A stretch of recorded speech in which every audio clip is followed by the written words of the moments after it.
"Don't touch me, you stupid black girl." The words cut through the ballroom like a bullet fired in a church. Sharp, cold, irrevocable. And just like that, the music died. The laughter stopped. Every fork froze in midair. In the Grand Ritz-Carlton of San Francisco, under chandeliers worth more than most homes, silence fell heavier than stone. At the center of it all stood Victor Hale, billionaire CEO of Hale Quantum Systems. He tugged at his cuff, annoyed by a few drops of red Bordeaux.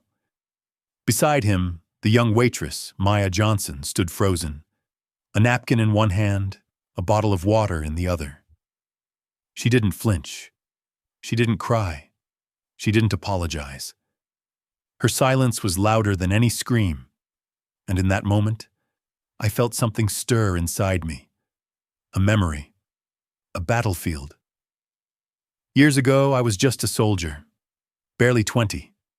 We had a new officer, young, arrogant, drunk on power. One morning, as we marched a dirt road, a private pointed out fresh soil, a warning sign of buried mines. But the officer scoffed. "Don't tell me how to do my job. Move." We moved. 10 steps later, the earth exploded. Smoke, fire, 3 men gone, and the officer, his legs torn away. That day, I learned a truth carved in blood. Arrogance is a landmine. Step on it, and it always explodes. And now, decades later, in this glittering ballroom, I saw the same mistake. Not with bombs, with words. Victor Hale thought he had humiliated a waitress.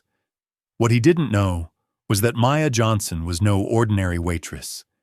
She was the adopted daughter of Samuel Whitmore, the quiet titan of American finance, the man whose $3.5 billion investment Hale desperately needed. Victor had just stepped on his own landmine, and the countdown had already begun. This is just the beginning. If you believe every voice matters, if you believe respect is the true measure of power, stay with us. Subscribe to Black Voice Matter, share this story, and let's continue together. Because what happens next will change everything.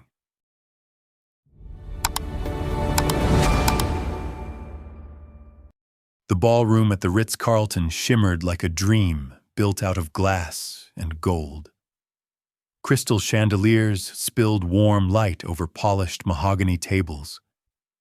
White linen stretched taut across every surface, set with silver cutlery so perfectly aligned that it looked like soldiers in formation. A string quartet in the corner played a soft jazz standard, just loud enough to coat the air, but never enough to drown the low murmur of billion-dollar conversations. This wasn't an ordinary dinner. It was the dinner. The kind of event where legacies were cemented with a single handshake, where fortunes shifted between appetizers and dessert, where one misplaced word could turn a mogul into a memory overnight. At the center of it all was the man everyone had come to see, Samuel Whitmore, the quiet titan of American finance.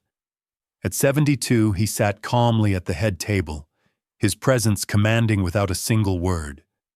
Those who knew him understood that his silence was never emptiness. It was strategy. It was gravity. Across from him sat Victor Hale, CEO of Hale Quantum Systems, a man who believed the world bent to his will. Hale had spent weeks preparing for this night. Every detail mattered, from the Bordeaux he selected to the cut of his suit. To him, this was the battlefield, and he intended to win. But before the clash of titans, the room had its rhythm. Investors whispered over foie gras. Senators exchanged knowing nods, and journalists angled their heads to catch fragments of conversation. Deals were being drafted in real time, not on paper, but in the subtle currency of eye contact and timing. And through it all, moved Maya Johnson. To most, she was invisible. A waitress, one of many, gliding silently between tables with a tray balanced on her palm. Her uniform was simple: a crisp white shirt, black vest, hair tied neatly back. Nothing about her demanded attention. And yet, if you looked closely, you'd see something unusual. Her eyes, almond-shaped, deep brown, but sharper than they had any right to be. While others chatted and clinked glasses, Maya was watching. She saw how the senator's hand twitched every time someone mentioned regulation. She noted which investors drank water instead of wine, a telltale sign they intended to stay sharp until the very last deal was signed. She even observed the rhythm of the quartet, noticing how the first violin glanced at the clock, silently counting down to a break. Maya wasn't here just to serve. She was here to learn. From the shadows of luxury, she gathered lessons most people paid millions in tuition to miss. She understood how power really moved, not in speeches, not in headlines, but in whispers and pauses.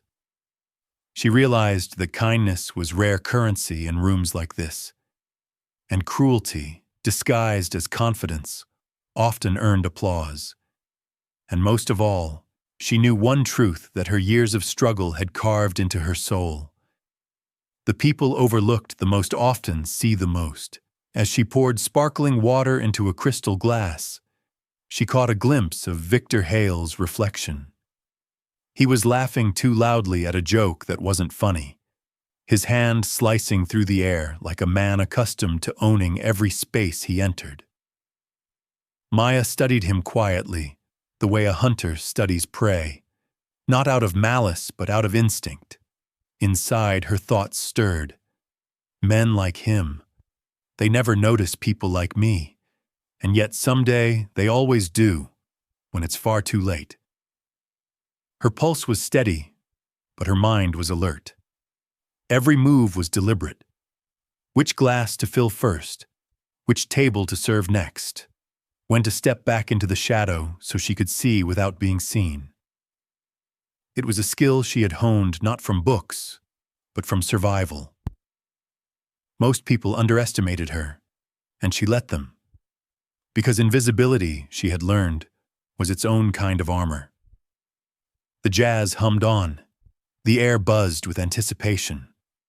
Somewhere, someone whispered the number. 3.5 billion. It drifted through the air like a spark in dry brush. The number that would decide everything. The number that made this dinner more than dinner.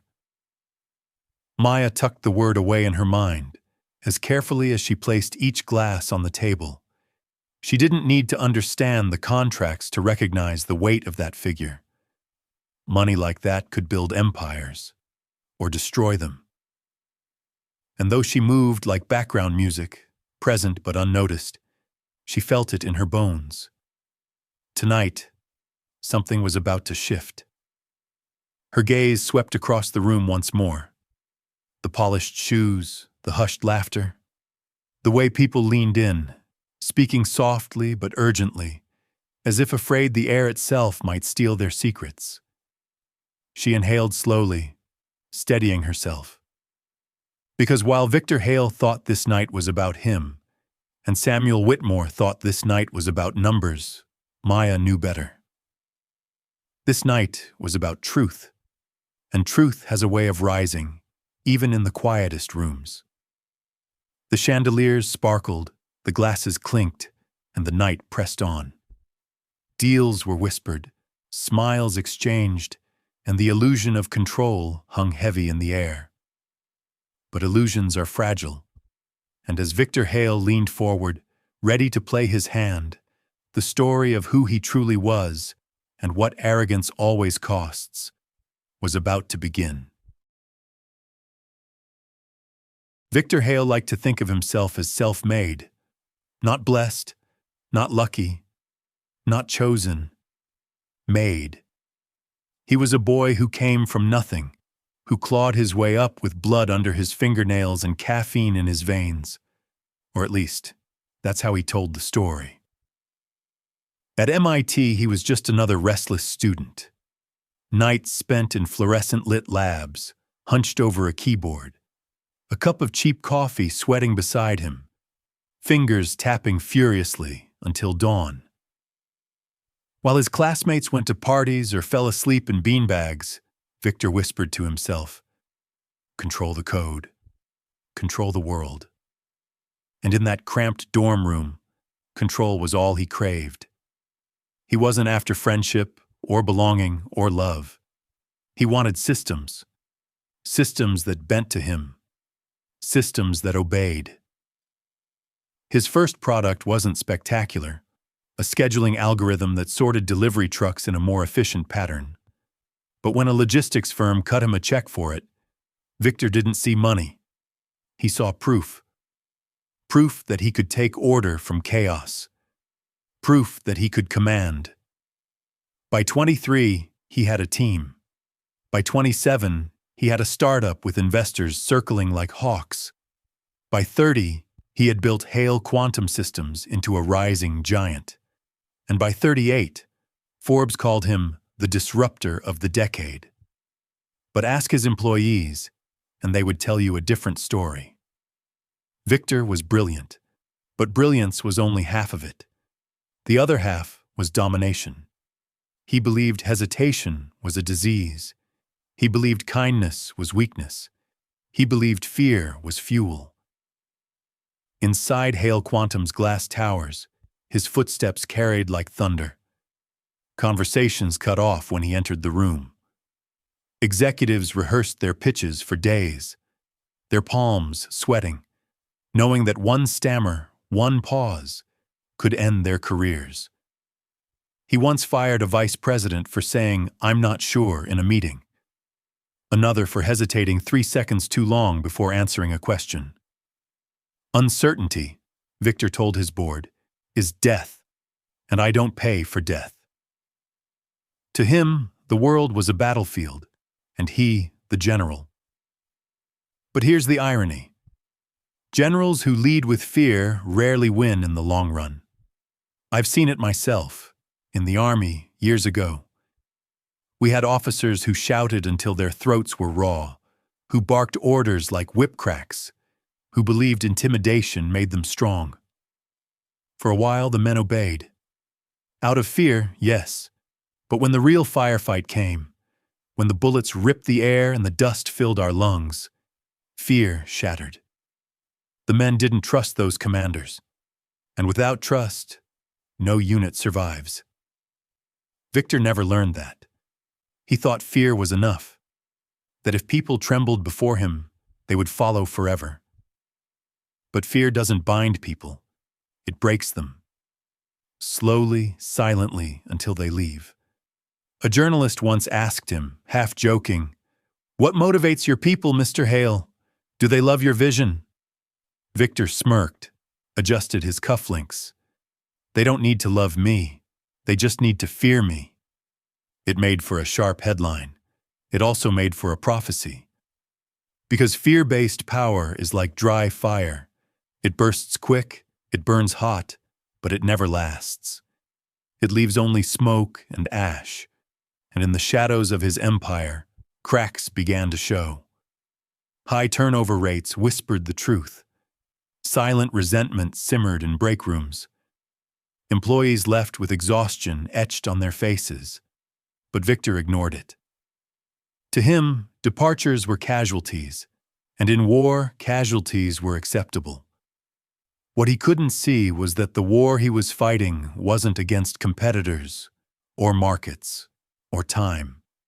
It was against himself. Every sleepless night in his dorm, every memory of his father's defeat in a downsizing, every scar of powerlessness he carried from childhood, they all built into this obsession, this need to control, this hunger to dominate.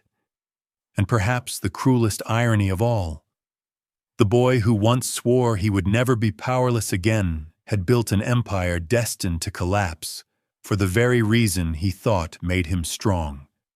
Victor Hale believed fear made him untouchable. But fear is brittle. And one night, in a ballroom glittering with chandeliers, A single sentence, careless, cruel, unguarded, would prove just how brittle he was. While Victor basked in his illusion of control, another story was unfolding quietly. Not in the headlines, not in the boardrooms, but in the life of a woman most would call invisible. Her name was Maya Johnson, and unlike Victor, her strength didn't come from fear. It came from resilience, and before the night was over, their two worlds would collide. Maya Johnson was not born into comfort. She was born into fire. Her earliest memories were not of lullabies or fairy tales, but of struggle.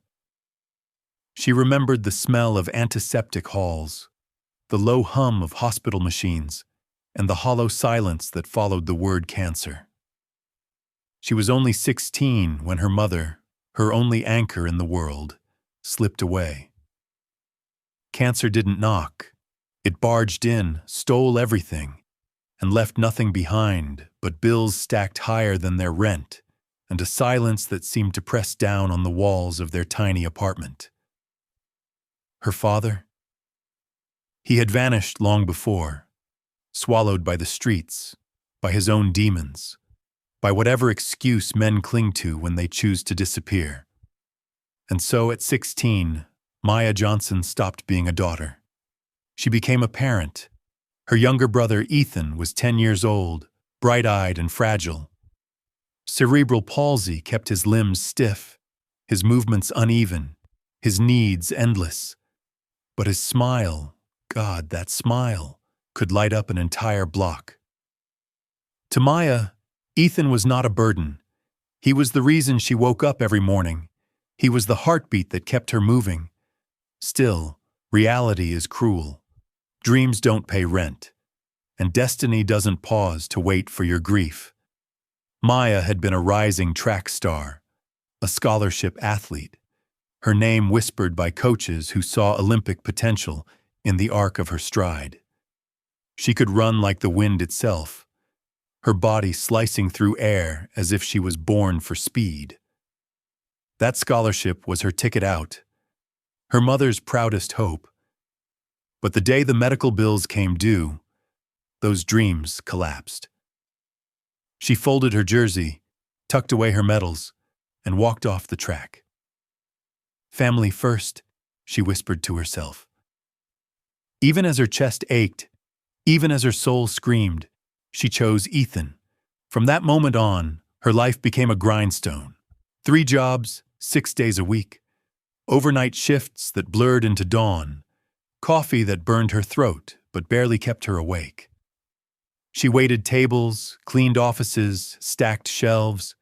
She smiled at rude customers, nodded at ungrateful bosses, and carried trays until her wrists screamed. She never complained. She never asked for pity. She never wrote vague quotes online begging for attention. She just worked, quietly, tirelessly. Because in her heart, she believed something the world often forgets. The strongest people are not the loudest. They are the ones who keep moving when no one is watching. People underestimated her constantly. To most, she was just another young black woman behind a tray, one more face in the endless blur of service workers. They looked past her, through her, and she let them. Because invisibility, Maya discovered, could be armor. When no one expected anything of you, you could watch, you could learn, you could see the truth unfiltered. While she poured drinks in upscale hotels, she studied power, how men in suits whispered about billion-dollar futures, how a single raised eyebrow could silence a room, how cruelty, wrapped in confidence, often earned applause. She learned that people who were ignored the most often knew the most, and though she stood in the shadows, Maya's flame never went out. The soldiers of everyday life. There are heroes the world celebrates. Athletes, CEOs, politicians, generals. But Maya belonged to a different army. The army of the invisible, the everyday soldiers, the single mothers working two jobs to keep their kids in school, the immigrant fathers who build skyscrapers by day and drive taxis by night, the grandmothers raising children for the second time because addiction stole the first set of parents. These are the warriors who never make headlines, who never get medals pinned to their chests. But they fight every day, and their battles against poverty, illness, loneliness, prejudice are no less fierce than any fought with guns and bombs. Maya was one of them. She carried Ethan to therapy appointments, even when her arms shook from fatigue. She cooked dinner out of almost nothing, stretching $1 into a week's worth of meals. She listened to his laughter at night and reminded herself that love was stronger than exhaustion. And deep inside, she carried a mantra. Strength can be quiet, dignity can be lived, and sometimes survival is the loudest victory of all. On the outside, Maya's life looked ordinary, even small, but on the inside, she was being forged. Every rude customer who snapped fingers at her became a lesson in patience. Every boss who underpaid her became a lesson in resilience. Every sacrifice she made for Ethan became a lesson in love that no classroom could ever teach. She was not fragile. She was fire contained in silence. And that fire, though unseen by most, would one day change everything. As Maya moved through the world unnoticed, she was gathering strength the way embers gather heat. Quiet, steady, unstoppable. And while Victor Hale armed himself with fear and control, Maya carried something far more dangerous: grace under pressure. Soon, in that glittering ballroom, their two paths would collide. And when they did, it wouldn't be the man in the $1,000 suit who held the power. It would be the woman everyone thought was invisible. Samuel Whitmore's story did not begin in boardrooms lined with oak or on the covers of financial magazines. It began in the rubble of post-war Europe. He was born in 1948 in a small town outside Berlin that still smelled of smoke and hunger. Bombed-out buildings stood like broken teeth. Families survived on rations, on silence, on hope. His father never returned from the war. His mother, a seamstress with worn hands and sharper eyes, raised him alone. She taught him something that would shape his entire life. Watch people, Sammy. Watch carefully. When they think no one is looking, they always show you who they really are. It wasn't said as a warning. It was said as truth. And Samuel learned quickly. He watched the neighbor who bragged loudly about generosity, but hoarded food in secret. He watched the quiet baker who said little but always slipped an extra roll to hungry children. He realized that words were smoke, actions were fire, and silence. Silence was where truth lived. As a teenager, Samuel carried this philosophy into every encounter. While other boys fought for attention, he stayed at the edges, observing. Teachers often mistook his quiet nature for shyness. They didn't realize he was cataloging everything: how authority bent when challenged, how bullies revealed insecurity in their cruelty, how respect flowed not to the loudest, but to the most consistent. Later, when he studied economics in America, he brought that silence with him. In lecture halls, others rushed to answer questions.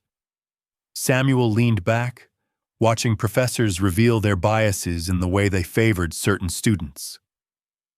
In dorm debates, his roommates argued late into the night. Samuel rarely joined, but when he finally spoke, his words carried weight because he had listened first. It became his signature: the quiet pause, the thoughtful gaze, the way he let silence stretch just long enough for others to fill it with their truths. When Samuel founded Whitmore Holdings, he didn't build it on greed or speed. He built it on patience. While other investors chased quick gains, Samuel passed on deals that smelled of arrogance or exploitation. He didn't just read numbers, he read people. He could spot a dishonest CEO by the twitch of a jaw, the glance that lingered too long, the overconfident laugh. There was once a startup founder who pitched him aggressively, promising impossible returns. Samuel listened without interruption, eyes steady. When the man finished, Samuel leaned back, folded his hands, and said nothing. The silence stretched. The founder grew nervous. His smile cracked. His voice stumbled. And in that unraveling, Samuel saw the truth. He closed his notebook. "Thank you," he said simply. Then he walked away. Months later, that startup collapsed in scandal. Samuel's silence had saved billions. His reputation grew. Not because he shouted about victories, but because he didn't need to. Investors trusted him. Entrepreneurs feared disappointing him.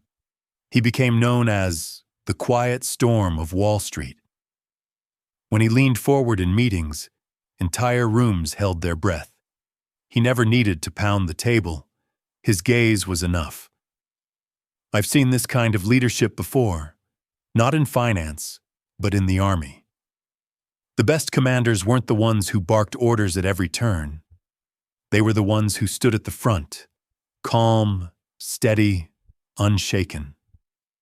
A single glance from them carried more authority than 100 shouts. Soldiers didn't follow them because they feared punishment. They followed because they trusted them. Samuel carried that same aura into business. He wasn't feared because he demanded it.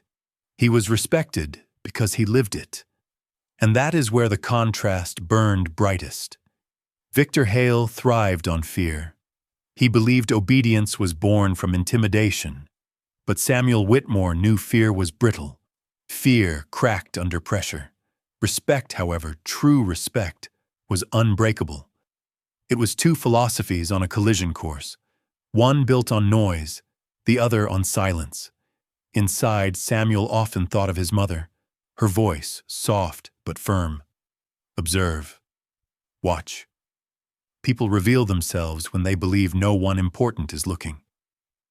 In every deal, in every negotiation, he heard her words. And at 72, they had never failed him. He knew arrogance when he saw it. He knew cruelty disguised as charm. And he knew that the true measure of a person wasn't in how they treated equals or superiors. It was in how they treated those with no power at all. That was the rule he lived by. And it was the rule by which, one night in San Francisco, Victor Hale would be judged. The ballroom glowed with chandeliers. Conversations swirled like smoke. Billion-dollar futures balanced on crystal glasses. Samuel Whitmore sat in silence, his gaze steady, his philosophy unshaken. He didn't need to shout. He didn't need to move. Because he knew, as his mother had taught him decades ago, the truth always reveals itself. And that truth was about to arrive, in the form of a single careless insult that would shatter the night. The glass tipped almost in slow motion. One careless angle, one small slip, and the red Bordeaux spilled across the white linen like blood blooming on snow. The deep color spread quickly, crawling toward the cuff of Victor Hale's custom-tailored suit. A few drops landed on the monogrammed initials at his wrist. Maya reacted instantly, out of instinct, not fear. She whispered, "I'm so sorry, sir," as she reached with a cloth napkin, her movements swift and precise, honed from years of service. But before the fabric could touch the cuff, his hand snapped back. His voice came next, sharp, surgical, designed to cut. "Don't touch me, you stupid black girl." The words pierced the air sharper than the sound of glass breaking. The quartet in the corner faltered. Forks froze in midair. Conversations broke off mid-sentence. And in the space of a heartbeat, the glittering Ritz-Carlton ballroom became as silent as a tomb. No one moved. No one breathed. Phones tilted, subtle but deliberate, lenses catching the moment that would ignite like wildfire. Screens glowed faintly under the tablecloths as guests began recording, their hands trembling with a mix of disbelief and hunger for the spectacle. And at the center of it all was Maya Johnson. She stood motionless, the napkin still in her hand, her face calm, her breath steady.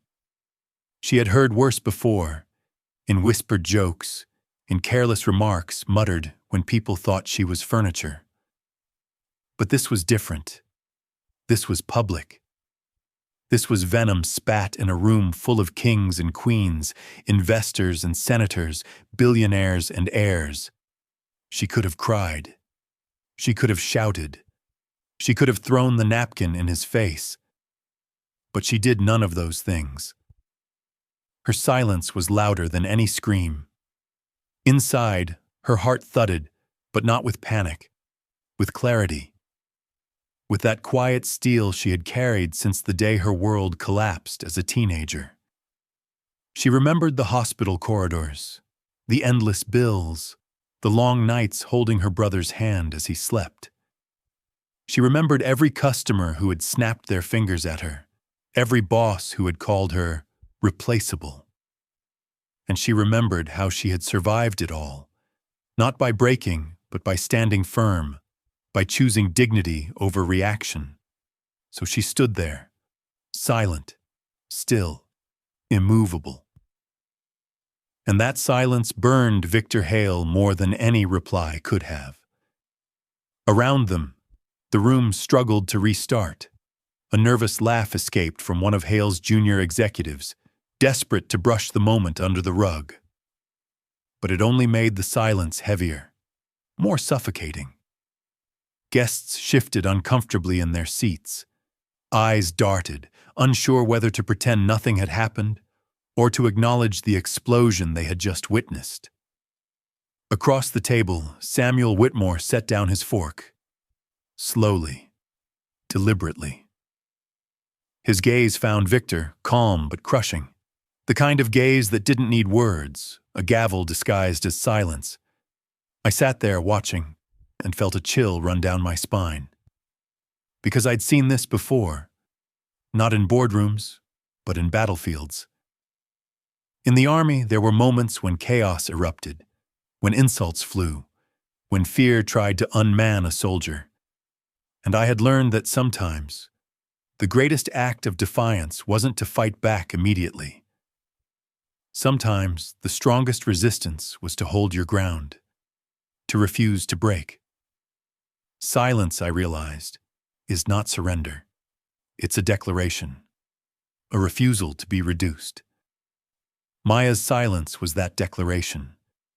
It reminded me of a story from my service. A young soldier, ridiculed mercilessly by a superior for stuttering during roll call. The boy said nothing. Day after day, he endured the insults. But when the firefight came, it was that same soldier who dragged the wounded officer out of the line of fire, bullets screaming past. He didn't need to shout, didn't need to prove himself with words. His silence had been his shield, and his actions became his answer. And now, in that ballroom, Maya was that soldier. Her silence told the room, "You cannot define me. You cannot diminish me. I am more than your insult." Victor Hale, of course, didn't see it. He turned back to his wine, annoyed, adjusting his cuff as if nothing had happened. To him, Maya was background noise, invisible, replaceable. But the room saw, the room heard, the room remembered. Because sometimes, the real explosion is not in the volume of words, but in the weight of silence. As minutes passed, whispers began to ripple under the chandeliers. Guests leaned close, murmuring, Did you hear what he said? Others glanced nervously at Samuel Whitmore, wondering what his reaction would be. But Samuel remained still. His silence was different from Maya's. Heavier, more dangerous. It was the silence of judgment, of a man who had spent a lifetime reading the truths people revealed when they thought no one important was watching. Victor had revealed himself, and Samuel had seen it. Maya finally stepped back. Her voice, when she spoke, was even, calm, unbroken. Please enjoy your meal. Nothing more. Nothing less. She turned, carried herself away from the table with quiet grace, her back straight, her dignity intact. And though she didn't say it out loud, her silence screamed to everyone watching, "I will not be small for you." That night, the power shifted. Not with contracts or signatures, not with raised voices or slammed fists, but with a napkin that never touched a cuff, and a silence that spoke louder than any insult. And as I sat there, I knew the night was far from over.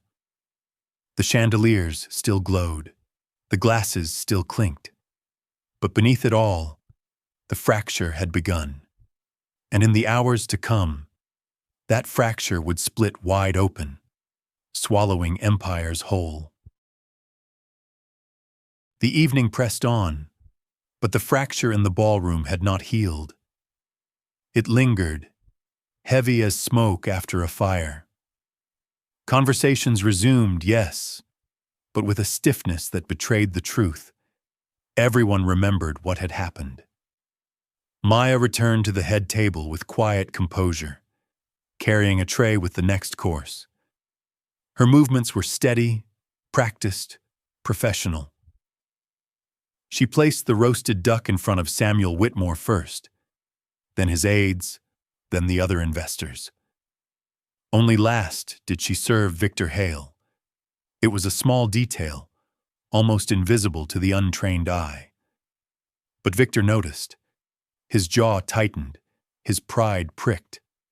He muttered under his breath, low enough that he thought only he could hear.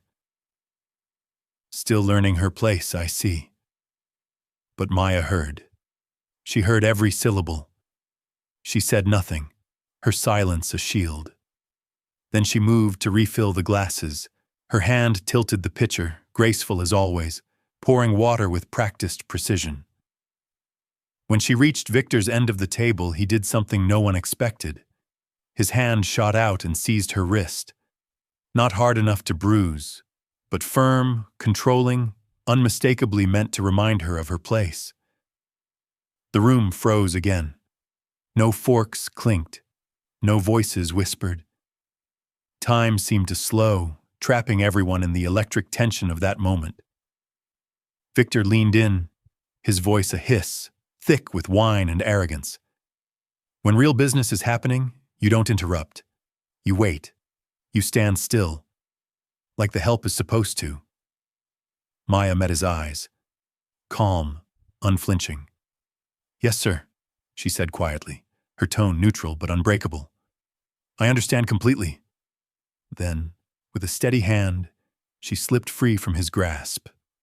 No jerk, no violence, just a gentle reclaiming of her own space. And then she moved on, as if nothing had happened. But something had. This was no longer a mistake, no longer a slip of the tongue. This was who Victor Hale was. Across the table, Samuel Whitmore set his silverware down again, slowly, deliberately. He leaned toward his assistant and whispered 2 words in German. "It's time." The assistant nodded and slipped quietly out of the room, phone already in hand.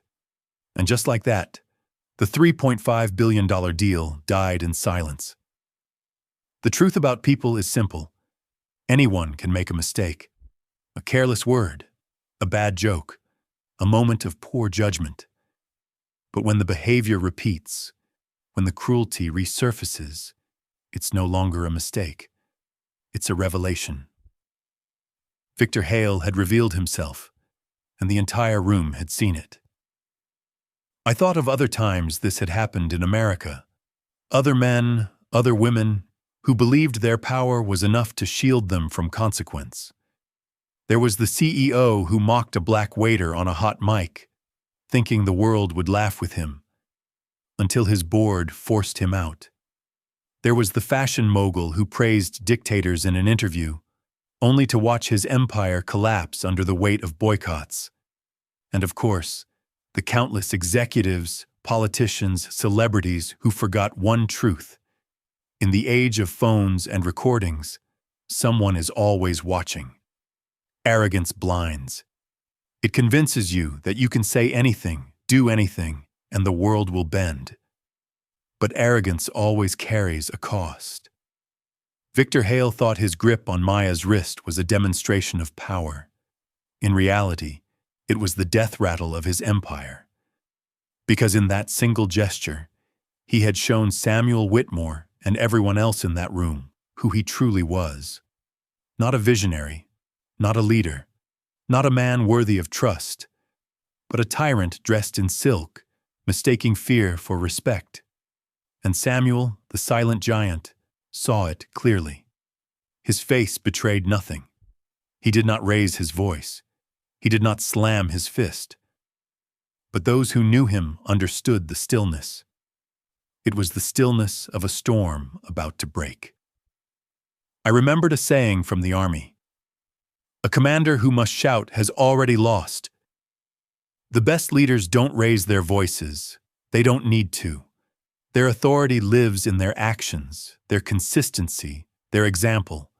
Soldiers follow them not out of fear, but out of trust. Victor Hale never learned that. He mistook silence for submission. He mistook patience for weakness. And now, the silence in that ballroom was about to destroy him. Maya, for her part, carried herself with grace.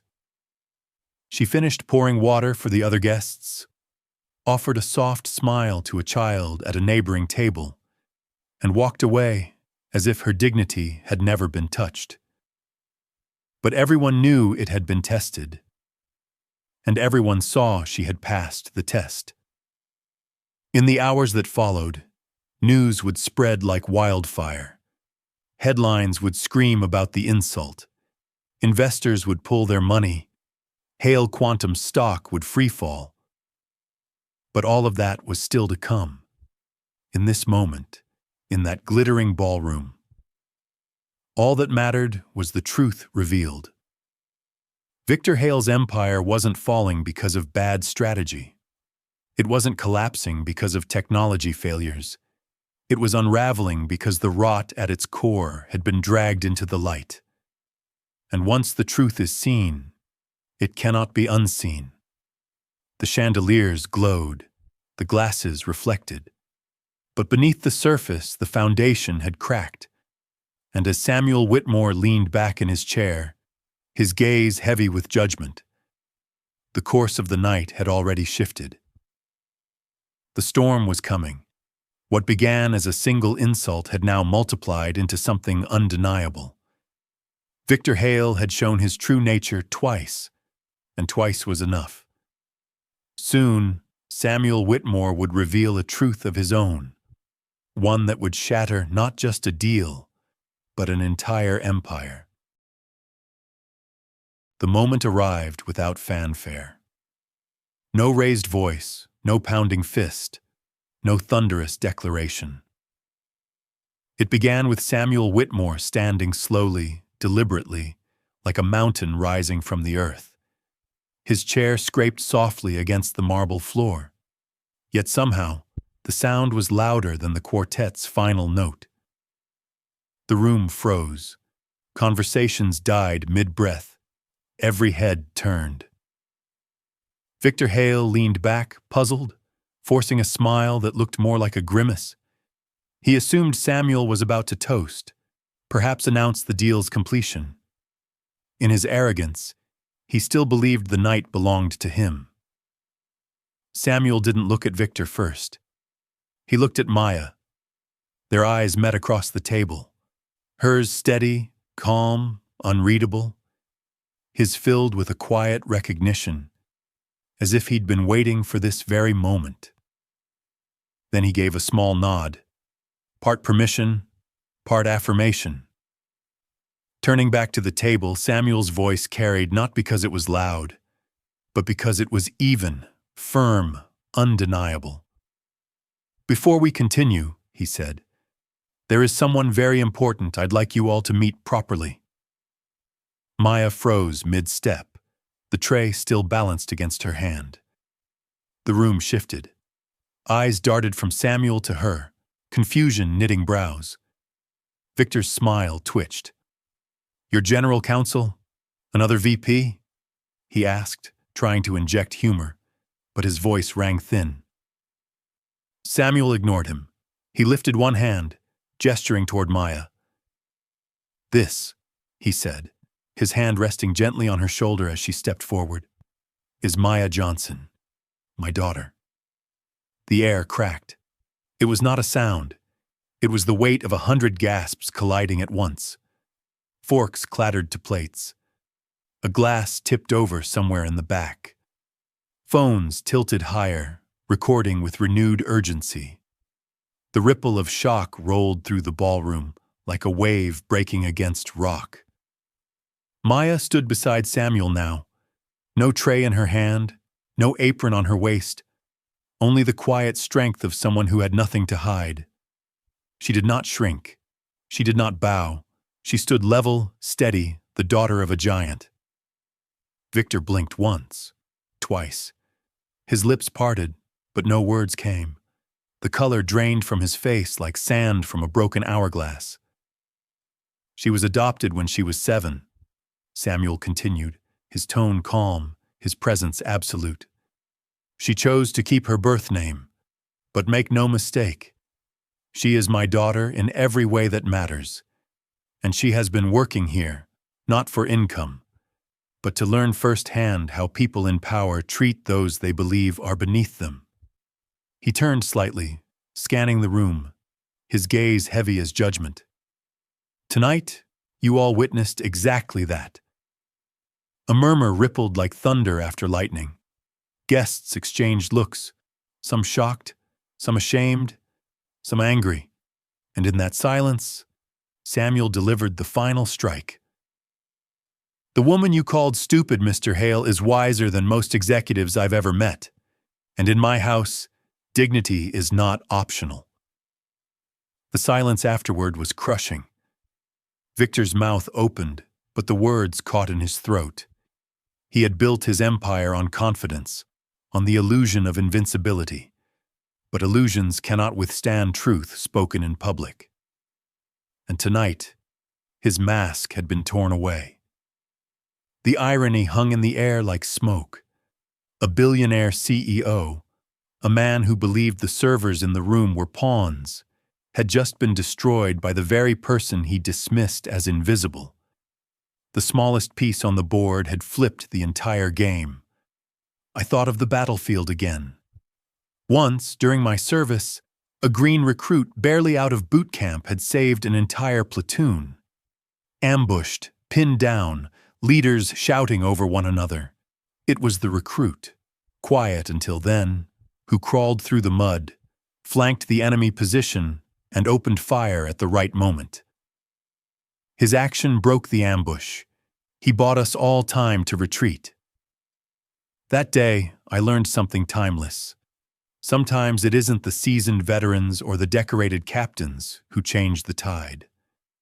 Sometimes it's the one you least expect, the so-called pawn who sees the opening others miss.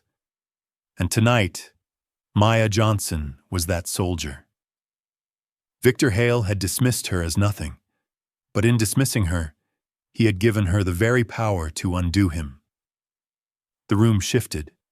Guests began pushing their chairs back, standing one by one. Not loudly, not in chaos, but in quiet protest. It started at one table, then another, until a ripple of movement swept across the hall. Investors glanced at their phones, headlines already lighting up their screens.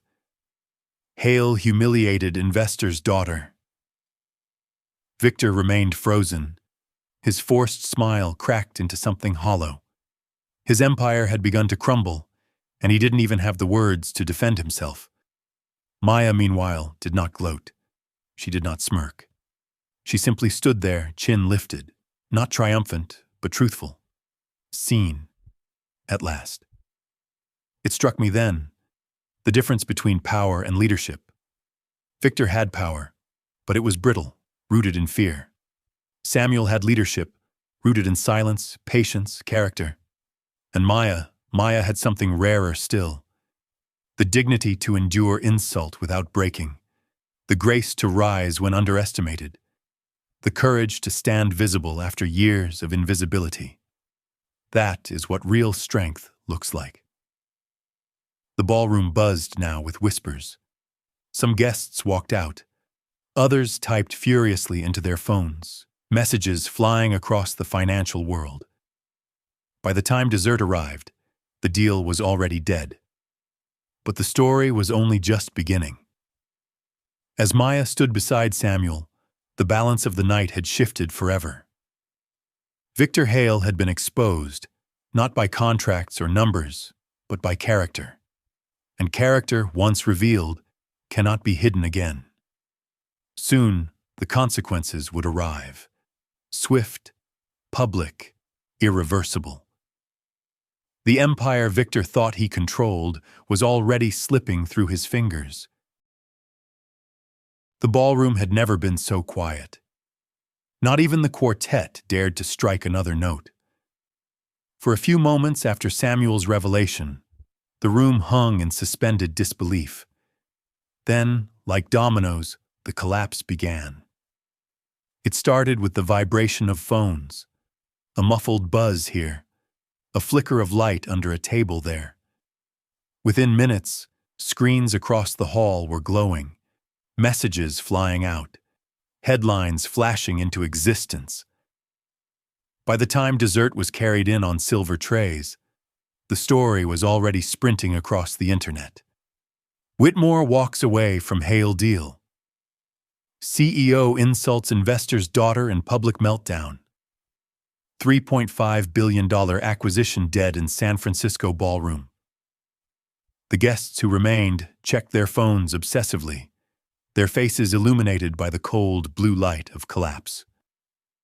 Some whispered urgently into their devices. Others stood abruptly and left, unwilling to be tied to a sinking ship. And at the center of it all sat Victor Hale. He still tried to perform. His laugh came louder, sharper, forced. He leaned into conversation as if the night hadn't shifted, but his eyes betrayed him. Behind the mask, panic was spreading. He glanced at his phone. 20 missed calls, 30 messages, all flagged urgent. His board, his legal counsel, his PR team. The walls were closing in. Across the table, Samuel remained utterly still. He had already made his move. He didn't need to gloat. He didn't need to announce anything further. Power doesn't shout. It watches. Maya had already stepped away, resuming her duties with the same poise as before. Her face was serene, her movements graceful, but inside she could feel the tectonic shift. What had once been invisible was now undeniable. Victor adjusted his cufflinks again, a nervous tick disguised as composure. He lifted his glass, but his hand shook ever so slightly. And in that tremor, the entire illusion of control fractured. By the time the guests departed, the verdict was sealed. Samuel's assistant had already placed the calls, drafted the statements, and sent the message the markets were waiting for. Whitmore Holdings would not acquire Hale Quantum Systems. The fallout was immediate. At 10:45 p.m., Hale Quantum's stock dropped 12%. By 11:10, it was down 17%. By midnight, it had plunged over 20%. Investors scrambled, brokers panicked, shareholders demanded answers, and Victor's phone? It never stopped vibrating. At 11:47, the board convened an emergency meeting without him. At 12:14, his access to company servers was revoked. By sunrise, Victor Hale was no longer CEO. The empire he had built in 15 years unraveled in less than 15 hours. I thought about the irony. Arrogance had built his kingdom. His ruthlessness had made him feared. But in the end, it wasn't competition, or technology, or market forces that destroyed him. It was a single crack in the foundation: his character. Because an empire built on fear is like a fortress built on rot. The walls may stand tall, the gates may shine with steel, but the termites inside are already eating through the beams. And when the moment comes, the collapse is sudden, spectacular, irreversible. In the military, we saw it too.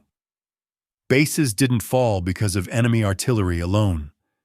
They fell because supplies were mismanaged, discipline eroded, leadership corroded. Outposts crumbled not from the walls outward, but from the inside out. Victor Hale's company was no different. He thought fear was cement. In reality, it was acid. And over time, it had hollowed everything. I remember reading once about a CEO in America who was caught mocking his employees at a private dinner. He thought it would never get out. It did. Within days, sponsors pulled contracts, investors abandoned him, his brand disintegrated. Another time, a tech founder went on a tirade on social media, insulting minorities. His company's valuation halved in less than a week. Words reveal character. And once character is revealed, the market listens louder than any PR campaign. Victor Hale had revealed himself twice, in front of witnesses, in front of cameras, and the world was not forgiving. But the collapse was not just financial, it was personal. Victor sat alone in his penthouse hours later, the city lights glittering below like distant stars. He stared at the news ticker on the screen. His face, once celebrated on magazine covers, now splashed across every headline, paired with words like racist, humiliated, finished. His hand still remembered the feel of Maya's wrist. He had thought it an assertion of control. Now it burned like a brand of shame. He poured himself another glass, but the taste of wine was ash. For the first time in decades, Victor Hale was powerless. Meanwhile, across town, Maya woke before dawn, as she always did, to help Ethan prepare for his therapy session. She tied his shoes, warmed his breakfast, and smiled at his laughter. To her, nothing had changed, and yet, everything had, because now the world knew her name, not as a waitress, not as a mistake, but as the daughter of Samuel Whitmore, as the woman who had stood tall in silence while arrogance collapsed.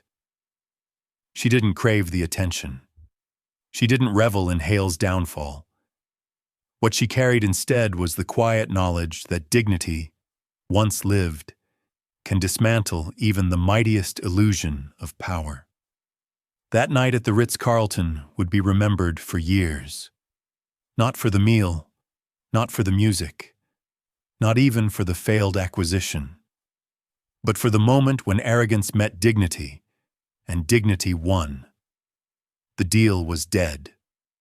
The empire was fractured, and Victor Hale had fallen from the summit he thought untouchable. But for Maya Johnson, the night marked a beginning, not an end. Because in the ashes of arrogance, a new fire was about to rise.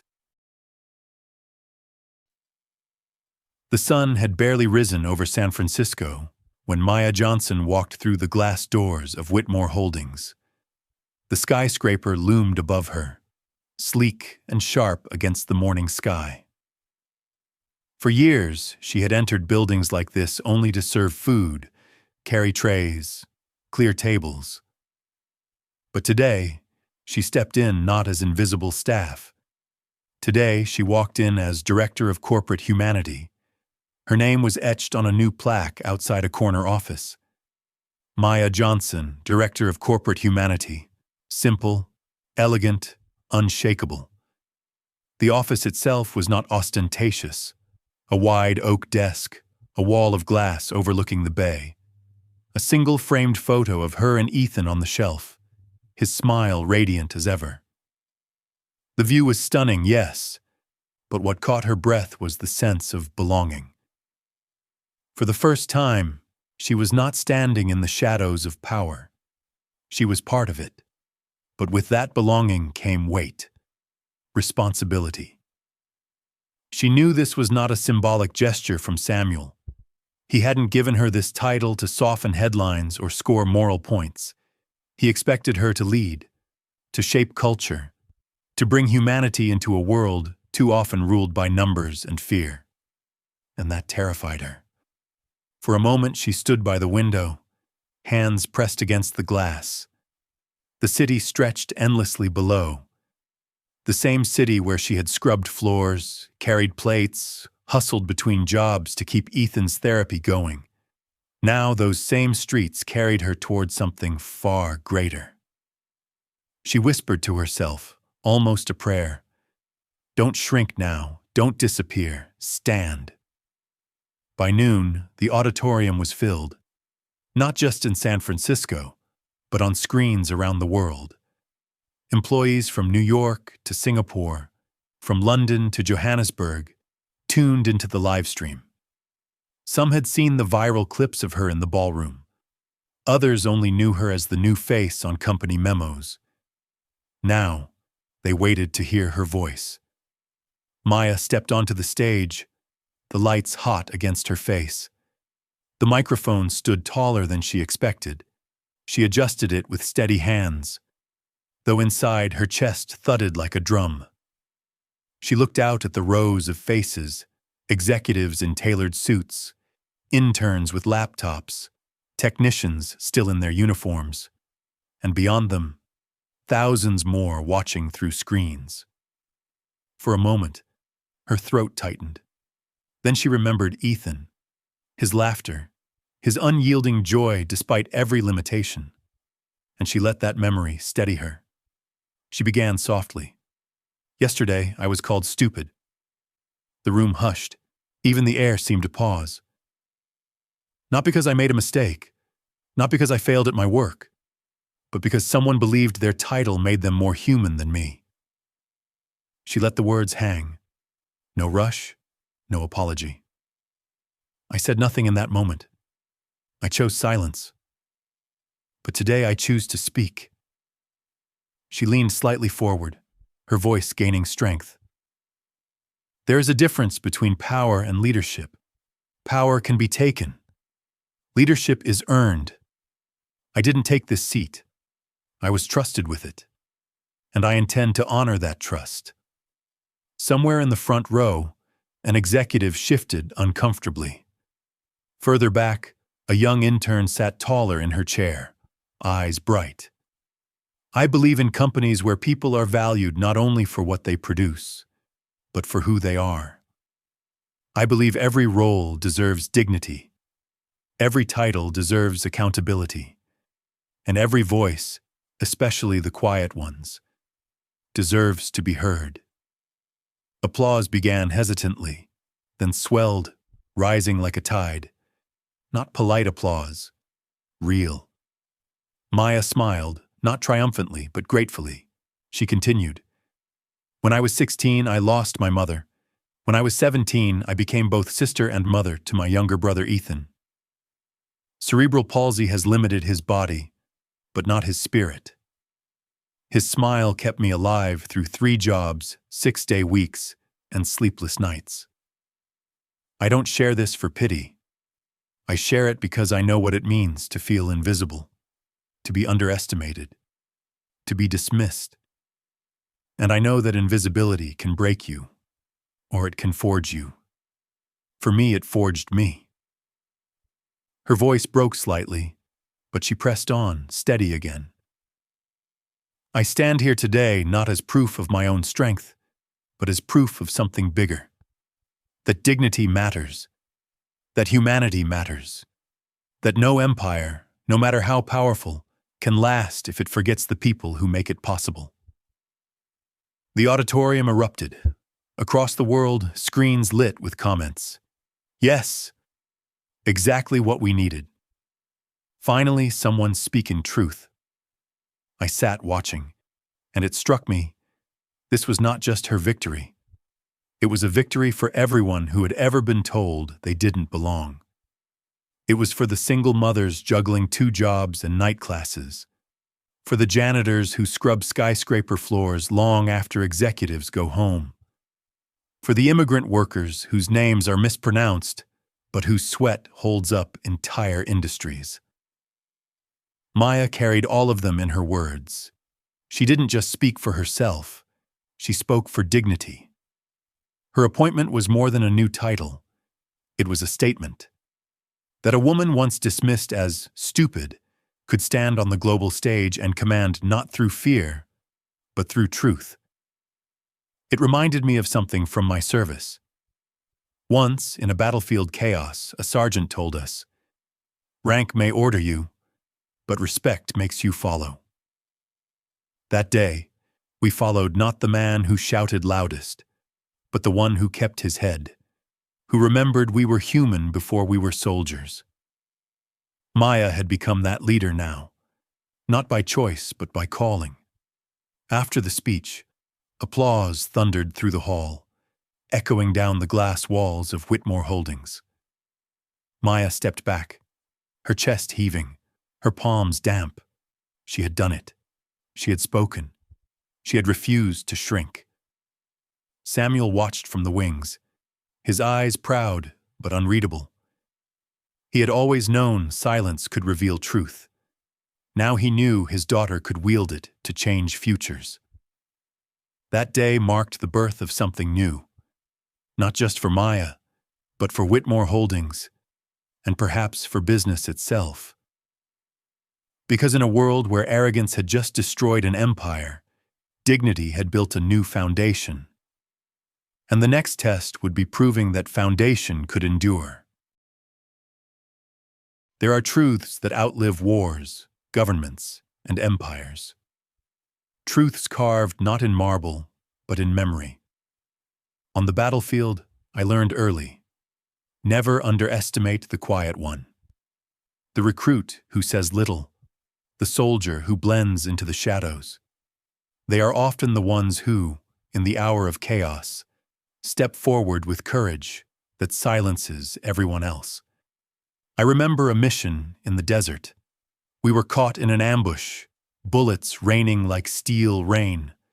Our lieutenant, loud, arrogant, decorated with medals, froze. His voice, once thunderous, vanished, and it was a 19-year-old private, his face still soft with youth, who crawled through the sand, flanked the enemy, and opened a path for us to escape. That boy had no rank, no reputation, no power. But in that moment, he carried us all. And years later, in a glittering ballroom, I saw the same story retold. Victor Hale, a man of billions, dressed in silk, armed with arrogance, believed he owned the room. And yet, with a single insult, he revealed his foundation was hollow. Beside him stood Maya Johnson, once invisible, bearing only dignity and quiet strength. And in that moment, she shifted the future of empires. The battlefield and the boardroom had merged before my eyes. The lesson was the same. Never underestimate anyone. Strength is not measured by how loudly you command, but by how you treat the ones you believe cannot answer back. Victor Hale mistook cruelty for strength. Samuel Whitmore understood silence.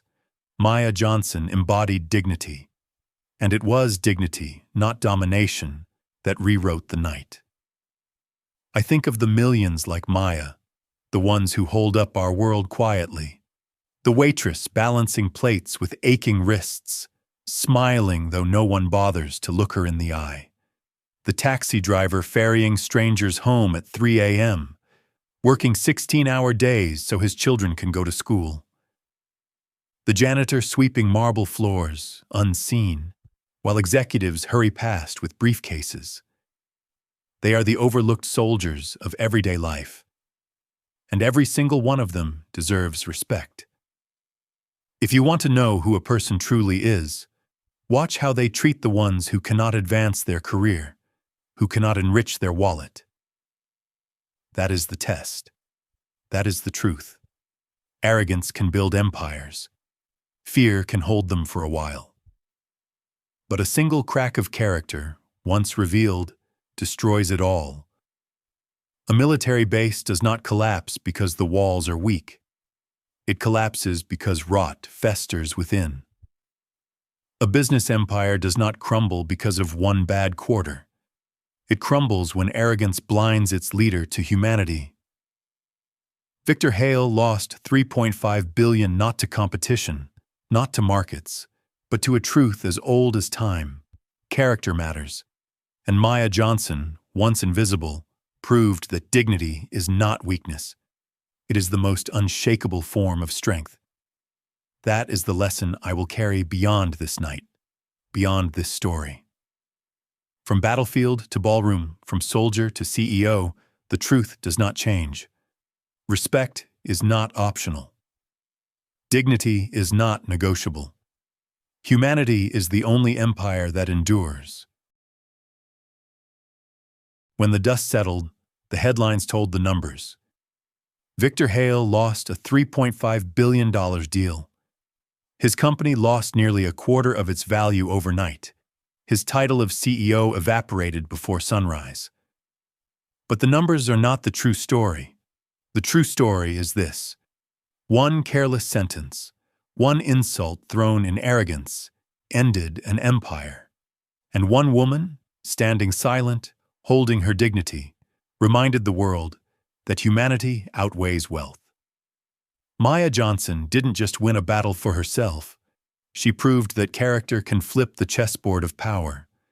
She showed that the so-called pawn can end the king's game. And in her victory lies a message for us all. Because in our daily lives, we walk past people like Maya every day. The server bringing us coffee. The driver navigating traffic while we check our phones. The janitor emptying trash bins after hours. They are not invisible. They are the fabric of our world. How we treat them defines us more than how we treat those who sign our paychecks or hold our titles. So let this story remind us. Kindness is not an extra. It is the foundation. Respect is not charity. It is humanity. If you take nothing else away from Victor Hale's fall and Maya Johnson's rise, take this. Empires built on arrogance will always crumble, but legacies built on dignity will outlast generations. And if this story moved you, if you believe dignity and kindness deserve to be heard, then join us. Like this video. Share it. Leave a comment with your thoughts. Help us carry this message further. Because stories like these aren't just entertainment. They're reminders. And the world needs reminders now more than ever. Because in the end, what we leave behind is not the wealth we built or the titles we wore. It is how we treated others when we thought no one was watching.